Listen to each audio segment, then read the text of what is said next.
Lincoln 1, Chelsea 2. Chelsea Football Club found shame today. No exaggeration, the first half performance was shameless, and in the second half, after a rant and most probably smacks around every single one of their heads, every Chelsea player decided to find shame. We're going to break this game down. We're going to talk about the good, we're going to talk about the bad, and we're going to talk about the downright ugly. And trust me when I tell you, there is a lot to break down in this game, because what we saw in the first half was pathetic. What we saw in the second half was much better. A little bit of impetus, players stepping up, Buonanotte getting a goal. We saw a strike from Tariq George. However, the cavalry had to come on to protect the lead against Lincoln. We've got problems, but we need to be open and transparent about it. So before we get started, what I need from every single one of you is, number one, hit the like button. It is late and I'm still recording the review. Number two, subscribe to the channel. And number three, in the comments below, let me know, do you care the way we played today, or are you like me and the main thing is that we're through to the next round? Let's break this down. Let's start with the positives, because I think we need some positivity in this place. Second half, Chelsea found shame. And a lot of you are going to say, why do you keep reiterating this? Because it was a proper cup tie. What do proper cup ties entail, especially away from home? Tight grounds, players up for it, they're getting stuck in. Every challenge is integral. The manager even said this before the game started. Every challenge has to be there. The character today is what's getting tested, not the technical ability, not the ability to be a footballer, but your courage, your cojones. You know them ones. Do you have it in you? Do you have the guts to turn up on a cold, windy night in September in England? Because you know we don't have no lovely weather during this time of the year. And the players in the first half didn't. And in the second half, they came out and showed what they're worth. And for me, that's what mattered. Because at the end of the day, cup ties are all about winning. I said it yesterday. I don't care how we get through. The fact of the matter is we have to get through. I want to win a trophy. The Premier League doesn't look very likely. The Champions League is highly unlikely, but we're Chelsea, so we're going to believe in it because we are Chelsea fans. However, the FA Cup and the Carabao Cup, we have got chances, okay? So let's be open and optimistic that we're through to the next round. The next thing I want to talk about, when you go 1-0 down and you need to react, you need a moment of brilliance. And Tariq George today gave us that moment of brilliance. Tariq George's only moment of brilliance for Chelsea in that number 9 role came from a natural strike where he didn't think about it, put his foot through, and guess what? His best ability, ball striking, exemplified. On this occasion, the same thing happened again. What happens? Gittins picks up the ball, carries it, tries to put across the 18-yard line. The ball ricochets out. Tariq George doesn't think, absolutely rifles. Genuinely, it was a strike with venom, strike like you owed it money, and it was a very good goal. It was something that told everyone, yeah, we're going through. When stuff like this comes off, you're going through. It's as simple as that. The second goal came within a matter of minutes, and it was a perfect goal. It was one of those goals where when you look at it and you're like, yeah, Chelsea are going to run away with this if they're on song. Because what happened was Buonanotte picked it up, he carried the ball, gave it to Gittins, Gittins gave it back to Buonanotte, Buonanotte gave it to George, George gave it back to him, he skipped past one man and absolutely just P-rolled it in. And it was a goal to express himself. And you know what? I think Buonanotte today actually had a decent game in the second half. The first half, he was as bad as everyone else. In the second half, you saw a little bit of the impetus. You saw the silkiness in this player. You saw where the compilations were coming from. However, I am going to struggle to hype any of these players up because none of them have made a case, in my opinion, to be in a position where they're going to be leading the charge to start. Do you understand what I mean? It is important to be honest and transparent about what we saw today. What we saw today was not good enough, but players stepped up and made sure we are going through. So let's be open, let's be honest, and let's be transparent. The other positive today, Fofana, in my opinion, is getting fitter and fitter. And that is the key. I think Fofana is our best centre-half. And the fact that Fofana played 62 minutes against Manchester United and Fofana played today in an aggressive environment tells me that there's faith around his body that he can sustain it. Whether he's going to be able to play against Brighton, that's another question. He is our best centre-half.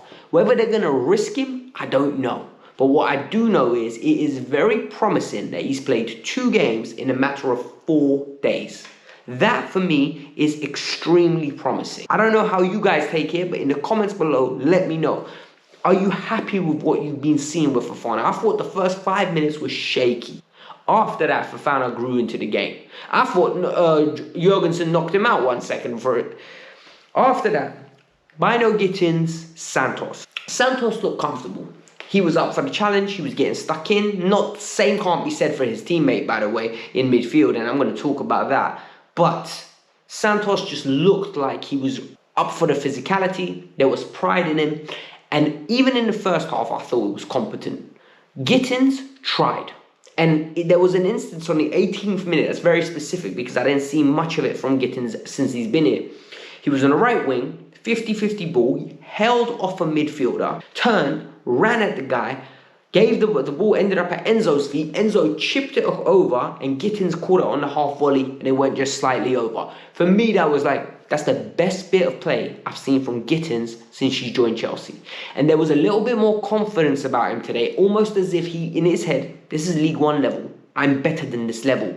And that arrogance was coming out that you need as a forward. You know, them ones where I'm going to express myself.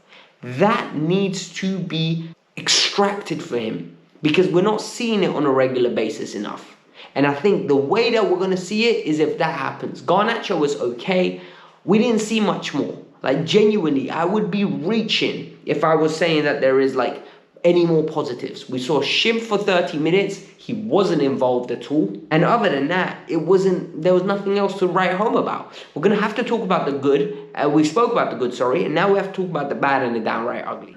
The ugly, I'm not even going to lie to you. The ugly is very bad. Jurgensen. Hey, if anything happens to Bobito, to Robert Sanchez, we are in trouble. Houston, we will have a problem. This will be like James Harden when he came back overweight and could not play for the Houston Rockets. He was still dropping 21, but everyone was getting past him like there's nothing. Jurgensen, broski. I don't know if it's a foreign concept for you, but you're a goalkeeper that is allowed to use his hands. Meaning you can come and collect crosses. And when you come, it's not panic and punch the ball. Because for me, what Jurgensen showed today made me appreciate Robert Sanchez. I can't believe those words are coming out of my mouth. I genuinely did not believe that sentiment would ever come out of my mouth. That I missed Robert Sanchez in goal today. He almost knocked Fofana out. He came for crosses. The ball was ending up behind him because he was mispunching it. Every time he came for it, he should have stayed on his line. When he didn't come for it, he should have come. He looks nervous. There is no confidence in that man. He does not look ready to play for Chelsea Football Club. Genuinely, I am worried now every time we're going to see him in goal. And he is absolutely not of the level that we require. Secondly, that first half, that was the worst performance I've seen under Enzo Maresca in the first half period. They had 8 shots to our 1. We didn't hit the target against the League One side. Everything was slow, everything was methodical, and what was very evident, right? The lack of number 9 to link up play cost us massively.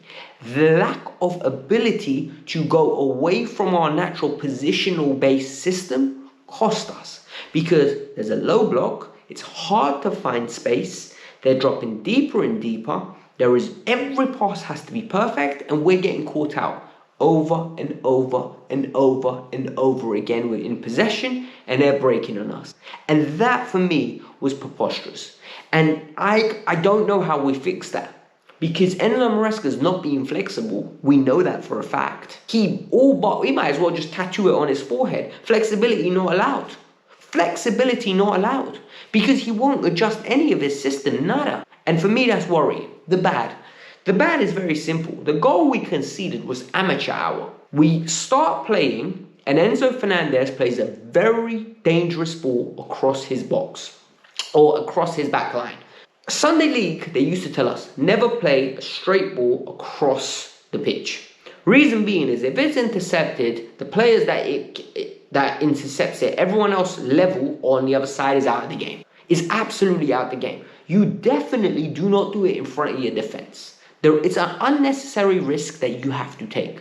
And what ended up happening is Enzo plays it, the player gambles, wins the ball. Chalobah doesn't even compete for it.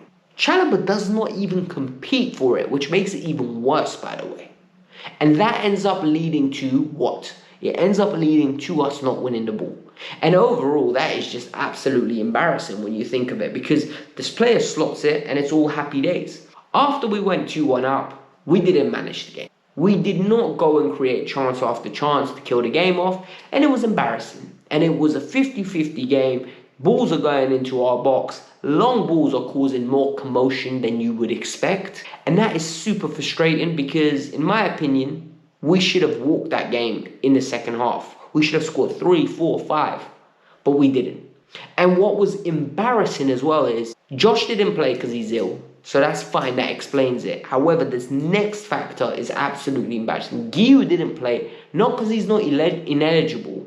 The rules changed. Chelsea didn't know. Chelsea only found out earlier today, meaning Mark Guiu did not travel with the team. He wasn't ready to play. Do you know how mad that is? That Mark Guiu was not ready to play. I can't believe they don't. For me, it's negligence. It's negligence of the highest order. But it is what it is. We're through to the next round. We're not going to moan too much. I don't care what we do. I just want an easy draw, and I want us to be in a final come February or early March, whenever the game is. It is what it is. Let me know your thoughts. Hit the like button. Subscribe to the channel. Peace out. I'm out. Bye.